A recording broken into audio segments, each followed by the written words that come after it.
नमस्कार, मैं हूं आपके साथ प्रगति और आप देख रहे हैं टोटल टीवी। खबरों की शुरुआत करेंगे, लेकिन उससे पहले सीधा रुख करेंगे आगरा का, जहां 53 विकास परियोजनाओं का लोकार्पण और शिलान्यास हुआ है। सीएम योगी कार्यक्रम को संबोधित कर रहे हैं, क्या कुछ कह रहे हैं सुनवा देते आपको।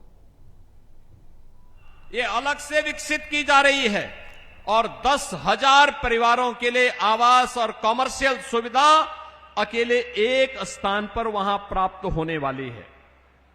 बहनों और भाइयों, आज आगरा में सीवेज ट्रीटमेंट प्लांट, यहां पर इस कार्यक्रम को सफलतापूर्वक लागू किया गया है।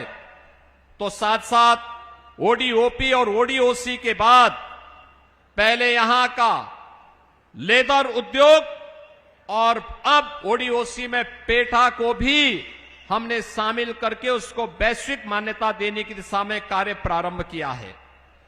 डिफेंस मैन्युफैक्चरिंग कॉरिडोर का एक महत्वपूर्ण नोड आज आगरा के अंदर हम लोग विकसित करने जा रहे हैं और मुझे बताते हुए प्रसन्नता है कि आगरा किले के पास छत्रपति शिवाजी महाराज के नाम पर, याद करिए, मानसिकता होती है। जिस आगरा में छत्रपति शिवाजी महाराज ने अपना शौर्य दिखाया था, समाजवादी पार्टी सरकार वहां मुगल म्यूजियम बना रही थी।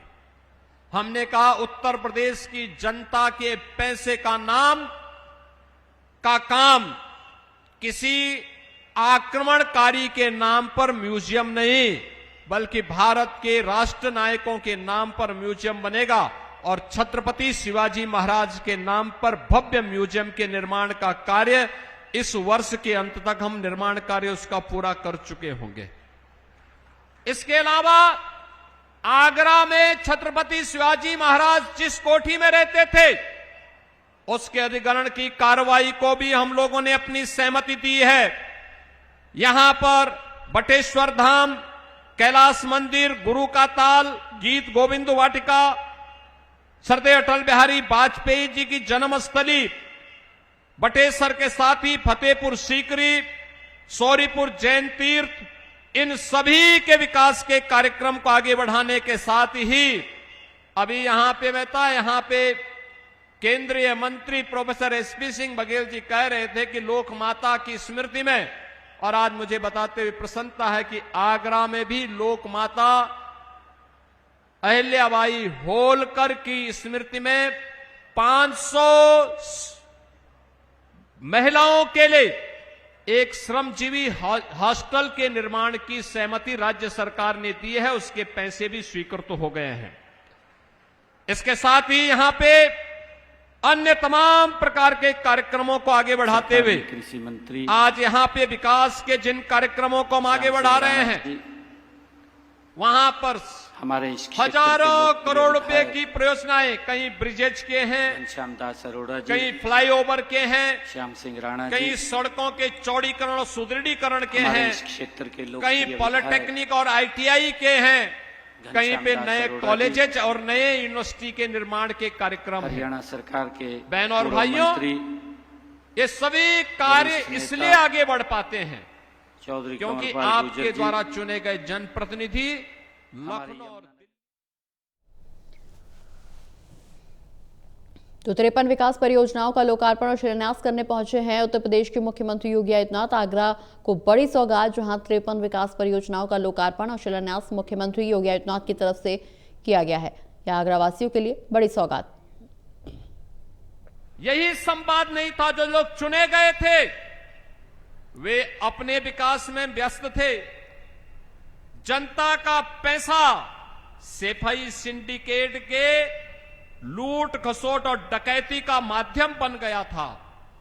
और बहनों और भाइयों, चाहे नौजवान की नौकरी पे डकैती का मामला रहा हो, चाहे वह गरीब की योजनाओं पर छीना झपटी रही हो, चाहे वह अन्नदाता किसानों की खुशहाली को छीनने का कार्य पाप रहा हो, इस समाजवादी पार्टी के लोग या उससे पहले कांग्रेस के लोगों के द्वारा यह पाप निरंतर किया जाता रहा और उस पाप की परिणति थी कि यूपी के नौजवान के सामने पहचान का संकट आया था।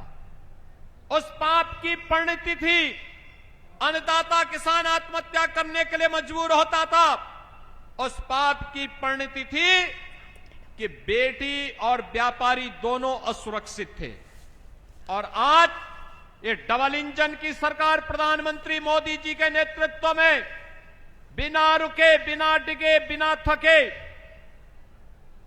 बिना भेदभाव के, क्या गांव, क्या गरीब, क्या किसान, क्या नौजवान, क्या महिलाएं, समाज के प्रत्येक तबके के उन्नयन के लिए पूरी प्रतिबद्धता के साथ कार्य कर रही है, बिना भेदभाव के। आपने देखा होगा प्रधानमंत्री मोदी जी के नेतृत्व में विगत 1 वर्ष में ही 12 लाख नौजवानों को सरकारी नौकरी मिली। और उत्तर प्रदेश में हम लोगों ने 9 वर्ष में 9 लाख नौजवानों को सरकारी नौकरी दी।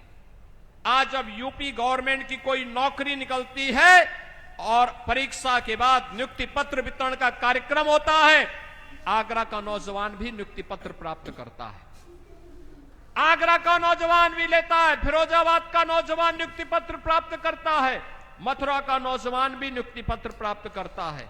अन्यथा इससे पहले सिपाही सिंडिकेट उसमें कुंडली मार करके बैठ जाता था, चाचा भतीजे की जोड़ी वसूली करके उस पूरे कार्यक्रम को इतना विवादित कर देती थी कि पूरा का पूरा अभियान फेल हो चुका होता था, न्यायालय को स्टे करना होता था।